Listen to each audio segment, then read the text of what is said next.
Mpasuko ndani ya chama cha ODM umeiweka nchi katika anga hewa ya siasa miezi 16 kabla ya uchaguzi mkuu mwaka 2027. Mvutano katika chama hicho umetikisa siasa mapema hii, ikiwa wazi kwamba ndani ya chama cha ODM kuna serikali na upinzani. Sauti ya Kipenga haijataja walio upinzani, lakini kwa kufuatilia mihemuko hiyo tunajua ni nani.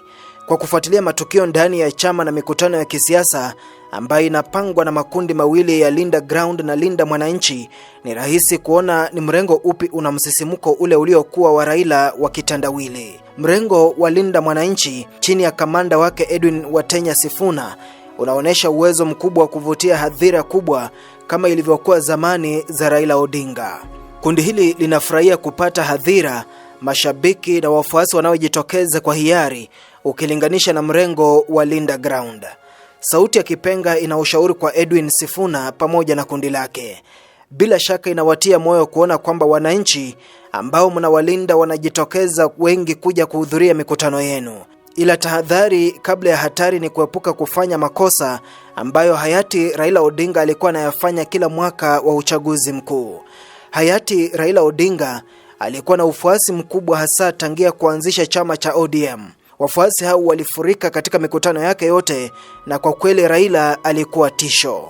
Ilipofika katika uchaguzi, wafuasi hawa walisalia nyumbani na masokoni bila kujitokeza kupiga kura. Wengi wao hawakuwa na kura, hivyo hawakuwahi piga kura na kuchangia Raila kupoteza katika chaguzi hizo. Edwin Watenya Sifuna.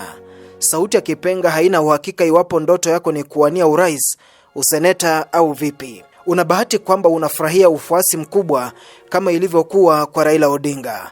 Haya yote ni bure ikiwa wafuasi hawa si wapiga kura. Kwamba wewe ni mwanasheria, Kipenga kinaamini unaelewa tofauti kati ya wafuasi na wapiga kura. Hamasisha wafuasi wako kujisajili kama wapiga kura ili ifikapo Agosti 10 mwaka 2027 kundi hili lishiriki kikamilifu katika mageuzi unayosukuma wewe. Sifuna. Utajuta iwapo hutawakumbusha wafuasi wako kushika kura. Utahangaika iwapo hutawakumbusha kuwa na kura zao siku ya kupiga kura. Sauti ya Kipenga inasema, ewe Sifuna, utavunjika moyo iwapo wafuasi wako si wapiga kura.